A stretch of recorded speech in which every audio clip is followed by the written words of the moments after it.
पाली गांव में एक खबर ने हलचल मचा कर रख दी थी। किसी को यकीन नहीं हो रहा था कि सदियों से गांव के जिस नियम को तोड़ने की किसी ने हिम्मत नहीं दिखाई थी, उसे एक बंजारन ने चुनौती दी थी। गांव की सभी महिलाएं चौपाल पर इकट्ठा हो गई थी। भागती हुई आई एक औरत ने कहा, क्या बात है बहन, अचानक ये चौपाल किस लिए? हम भागते हुए आई हैं, जाने क्या हो गया? अरे वो गांव में जो बिन ब्याही बंजारन है ना, आज उसने 5वें बच्चे को जन्म दिया है। क्या? 5वां बच्चा, और वो भी बिना ब्याहे? बाप रे, बंजारन को डर नहीं लगता है क्या? डर लगता तो ये सब करती क्या? मुंह में घूंघट दबाए चलती तो बड़ा मटक मटक के है। ना जाने गांव के किस मर्द को अपने जाल में फंसा के ये सब कर रही है। पूरे गांव में बंजारन के 5वें बच्चे का शोर था। सब उस आदमी के बारे में जानने के लिए बेताब थे जिसके साथ बंजारन का संबंध होगा। मर्दों की भीड़ में से एक ने कहा, मानना पड़ेगा भैया, वो औरत है तो अप्सरा। अगर गांव के किसी मर्द का मन डोल गया तो कोई बड़ी बात नहीं है। हाँ भाई, कह तो तुम ठीक रहे हो, लेकिन वो जो भी मक्कार है जिसने हमारी परंपरा को तोड़ा है, आज वो आदमी और बंजारन दोनों बचेंगे नहीं, क्योंकि गांव में अब तक जब भी इस बड़े कुएं पर चौपाल लगा है, बड़े मालिक ने हमेशा कठोर फैसला ही लिया है। गांव से बीच में लगे विशाल बरगद के नीचे बड़े कुएं पर चौपाल लगी थी। गांव का बच्चा बच्चा इकट्ठा हुआ था, क्योंकि आज गांव का उसूल और परंपरा दांव पर लगी थी। तभी पाली गांव का सरपंच ठाकुर सज्जन सिंह चौपाल की ऊंची कुर्सी पर आकर बैठ गया। ठाकुर सज्जन सिंह ने इशारे से सबको बैठने को कहा और गुस्से में भारी आवाज में कहा, क्या रे मोहन, उस बंजारन के आशिक की कोई खोज खबर है कि नहीं? सरपंच ठाकुर का बायां हाथ मोहन फटाक से बोला, नहीं मालिक, वो बंजारन किसी का नाम ही नहीं लेती। तो जाओ और उसे घसीटते हुए यहाँ लेकर आओ, और हम आखिरी बार पूछेंगे कि किसके साथ उसने मुंह काला कर इन बच्चों को जना है। अगर नहीं बताया तो आज वो होगा जो 50 साल पहले हुआ था। जाओ, लेकर आओ उस कुलटा को। जी। इतना कहकर मोहन लोगों को लेकर जब बंजारन के झोपड़े में गया, तो उस वक्त वो बंजारन अपने चेहरे पर घूंघट डाले अपने 5वें बच्चे को, जो अभी 2 दिन का था, उसको दूध पिला रही थी, और बाकी के 4 बच्चे वहीं खेल रहे थे। बंजारन गांव में लोहे के सामान में धार लगाने का काम करती थी, इसलिए उसके झोपड़े में कई सारे धारदार हथियार भी पड़े थे। अचानक अपने घर इतने लोगों को देखकर बच्चे रोने लगे, और बंजारन जल्दी से अपना घूंघट संभाल बौखलाहट से बोली, मोहन भैया, आप फिर आ गए, और ये सब क्या है? एक अकेली औरत के घर में ऐसे कैसे घुस आया? मोहन हंसते हुए बोला, अच्छा, बहुत सारे नहीं, इसको एक बार में एक ही मर्द चाहिए मुंह काला करने के लिए। सुन, ये सती सावित्री का ढोंग छोड़ और चल चौपाल पर, मालिक ने बुलाया है। मैं कहीं नहीं जाऊंगी, मोहन ने गुस्से में कहा। रघु, इसके बाल पकड़ और ले चल चौपाल, तभी इस उल्टा का मुंह खुलेगा। रघु ने उसके बाल पकड़े और घसीटता हुआ बाहर ले आया। वो चीखती रही, विनती करती रही, लेकिन किसी को उस पर दया नहीं आई। उसके पीछे रोते बिलखते उसके बच्चे आए तो मोहन ने कहा, कैद कर दे इन्हें, पहले इनकी बदचलन माँ से तो निपट ले, फिर मालिक जैसा बोलेंगे वैसा करेंगे पिल्लों का। चलो।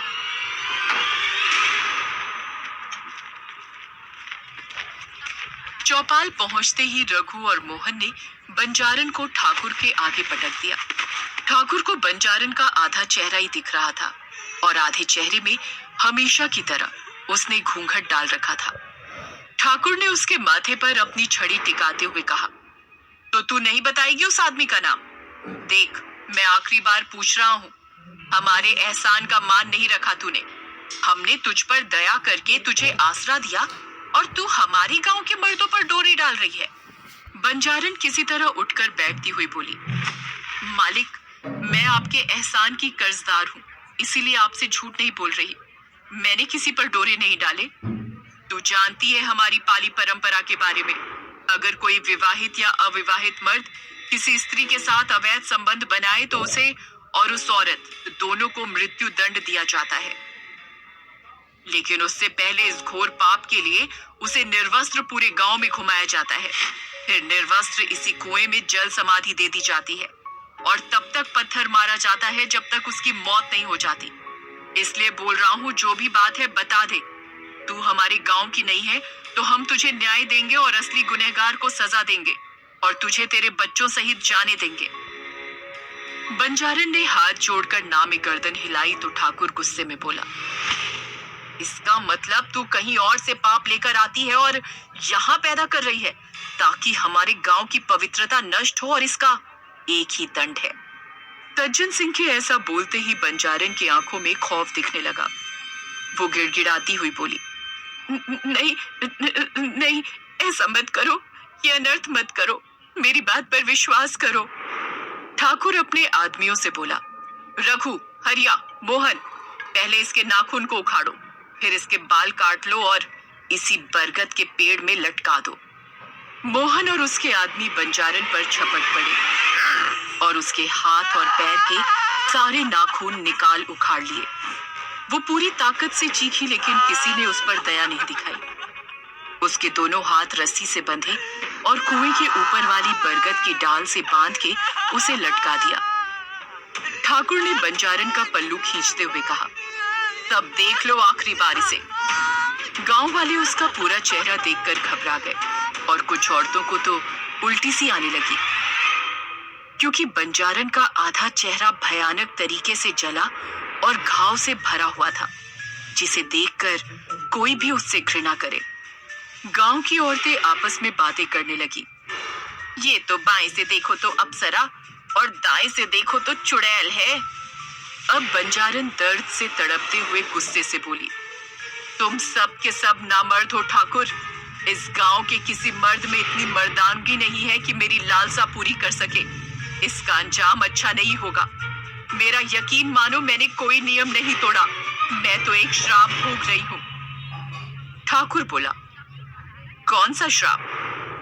दर्द से करा रही बंजारन ने कहा, सालों पहले मुझे एक सिद्ध पुरुष ने श्राप दिया था कि जो दर्द मैंने एक पिता के रूप में उन्हें दिया था, वही दर्द मुझे माँ बनकर भोगना होगा, और जो मैंने उनके बच्चे के साथ किया था वही मुझे अपनी कोख से पैदा किए हुए बच्चे के साथ करना होगा, वो भी एक नहीं 11 बच्चों के साथ।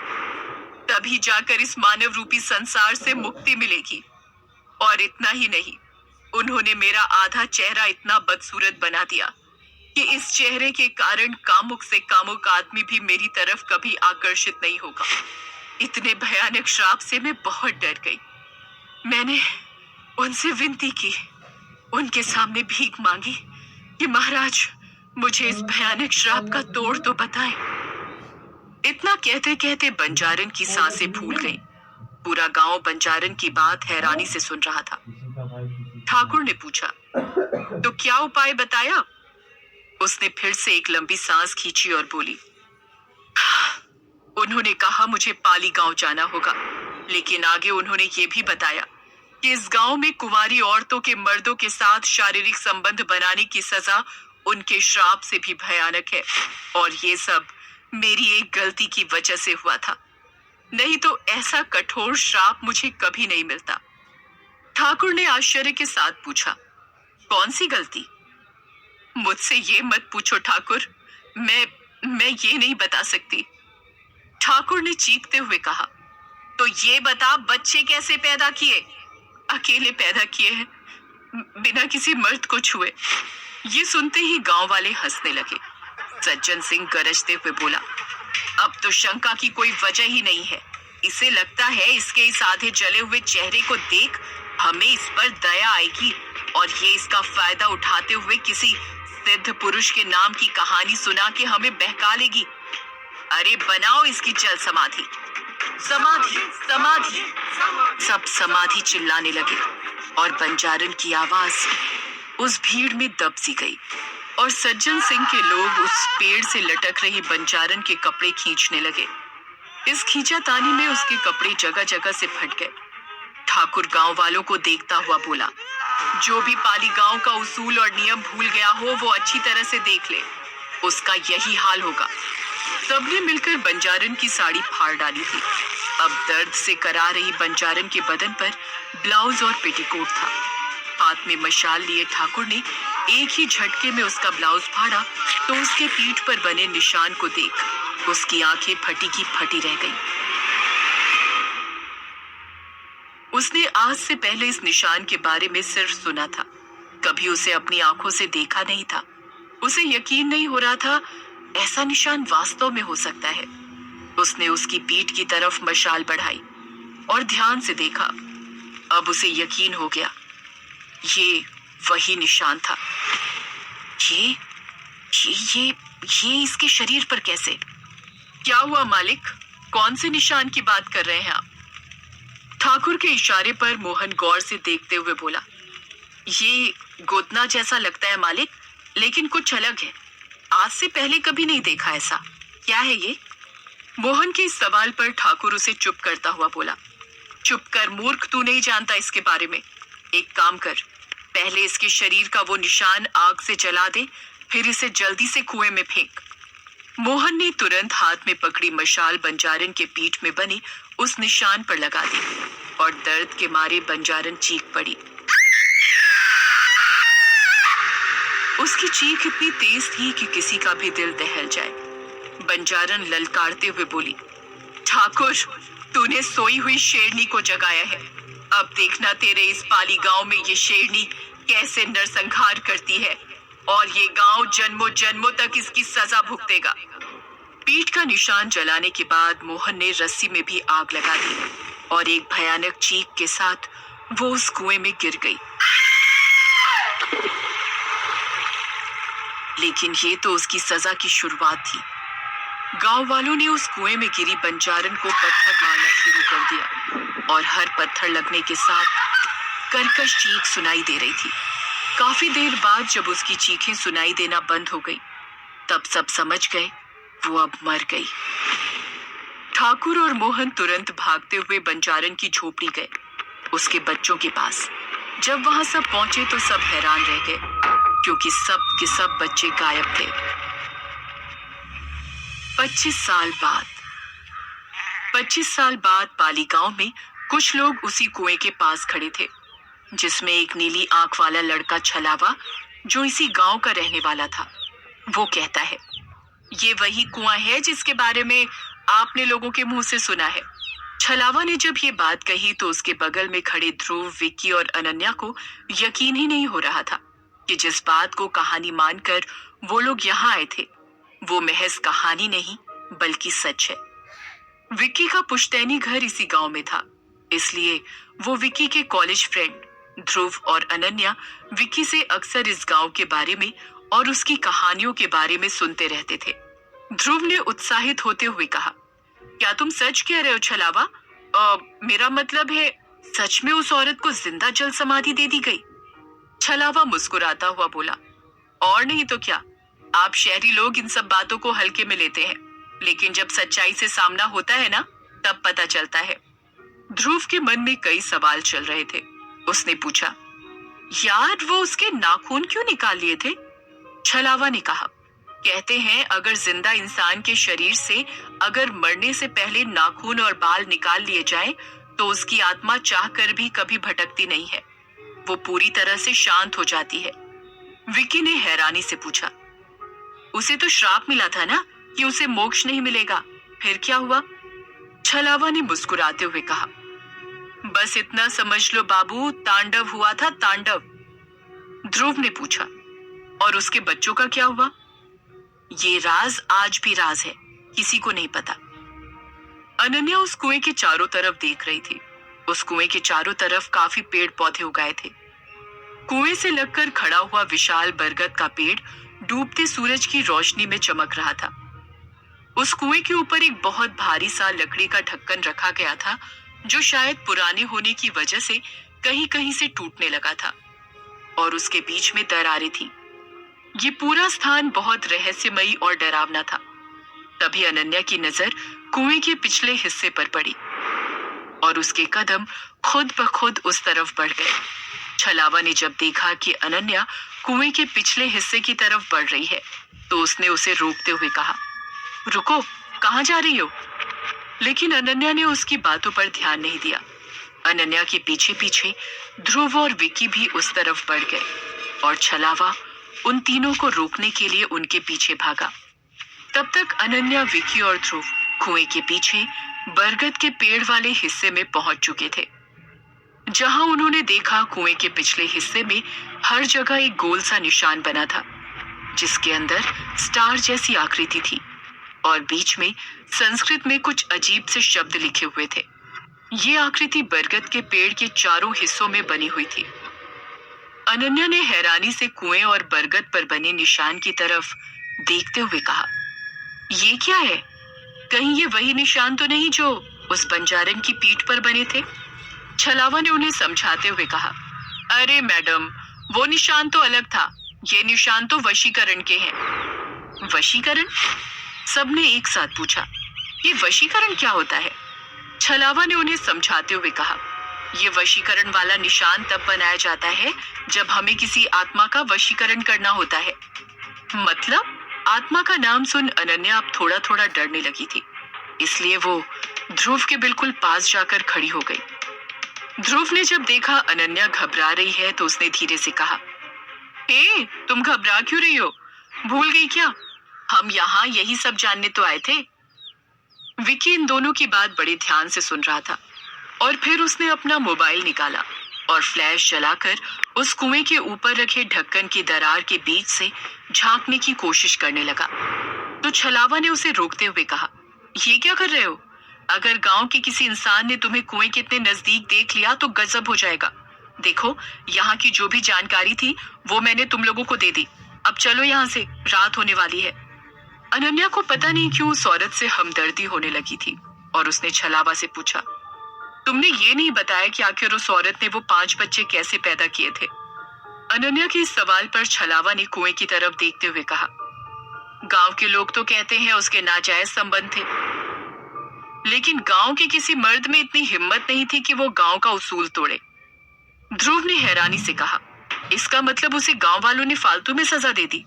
अच्छा छलावा, उसके बाद क्या हुआ? उसकी बॉडी कहाँ गई? इसी कुएं में है। ये सुनते ही ध्रुव, विक्की और अनन्या तीनों अचानक घबरा गए और एकदम से कुएं से दूर हो गए। छलावा ने आगे कहा, और कहाँ जाएगी?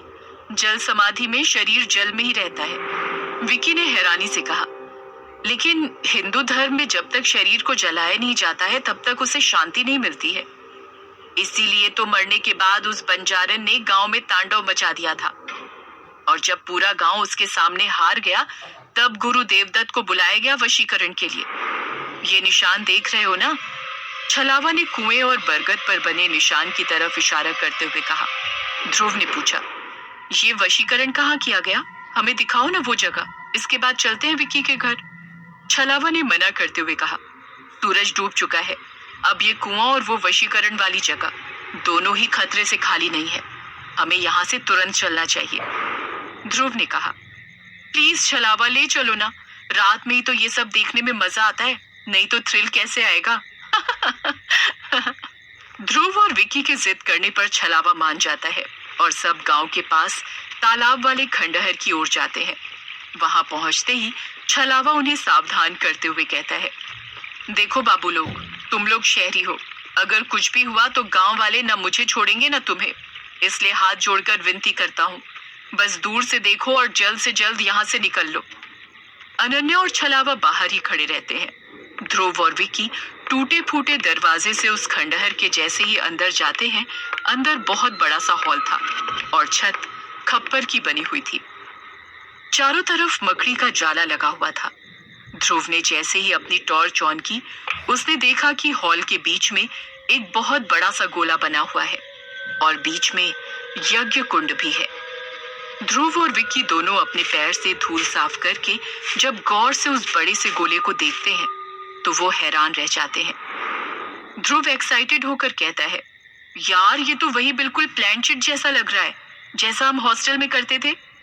यार अनन्या को बुला, उसको दिखाते हैं। विकी अनन्या को बुलाता है और अनन्या और छलावा दोनों अंदर आते हैं। अंदर आते ही छलावा कहता है, दूर हो जाओ उससे। इसी कुंड निशान के माध्यम से वशीकरण किया जाता है। ध्रुव और विकी दोनों बहुत उत्साहित हैं ये सब देखकर, क्योंकि वो अक्सर हॉस्टल में ऐसा किया करते थे। ध्रुव ने कहा, यार विकी, क्यों ना हम आज एक बार फिर से ट्राई करें जैसा हम हॉस्टल में करते थे। क्या कहती हो अनन्या? अनन्या थोड़ा घबरा जाती है और कहती है, तुम लोग पागल हो गए हो क्या? हम बस यहाँ ये सारी चीजें देखने आए थे, हमें इनके साथ कुछ करना नहीं है। प्लीज चलो यहाँ से। ध्रुव ने कहा, अनन्या, हम लोग ये सब पहले भी हॉस्टल में कर चुके हैं ना, तब हम लोग मजाक में करते थे। आज एक बार रियल में करके देखते हैं, क्या वाकई में ये सच होता है या फिर कहीं सुनाई बातें हैं। विकी भी बहुत एक्साइटेड होता है, लेकिन अनन्या और छलावा दोनों को मना करते हैं। छलावा कहता है, अरे ओ शहरी बाबू, ये कोई हंसी खेल की चीज नहीं है, ये वशीकरण है, वशीकरण। ये सब करके आत्मा को वश में किया जाता है, और महागुरु देवदत्त ने यहीं पर वशीकरण करके उस बंजारन की आत्मा को कैद किया था और उसके प्रकोप से गांव को मुक्ति दिलाई थी। लेकिन बंजारन भी कमजोर नहीं थी, अंत में उसने महागुरु देवदत्त को मार दिया था। इसलिए हाथ जोड़कर विनती है कि। छलावा अपनी बात पूरी कर पाता उससे पहले ध्रुव ने कहा, अरे क्या यार छलावा, कौन सा हमें सच में करना आता ही है। हम तो बस कॉलेज की पुरानी यादों को ताजा करना चाहते हैं। कौन सा हमारे बुलाने से आत्मा आ ही जाएगी। अनन्या ने घबराते हुए कहा, और अगर उस बंजारन की आत्मा आ गई तब क्या करोगे? ध्रुव ने हंसते हुए कहा, अगर आ गई तो उससे पूछेंगे कौन सी जड़ी बूटी खाकर बच्चे पैदा किए थे। हमारी अनन्या को भी वही जड़ी बूटी चाहिए। कहने के बाद ध्रुव और विक्की हंसने लगते हैं।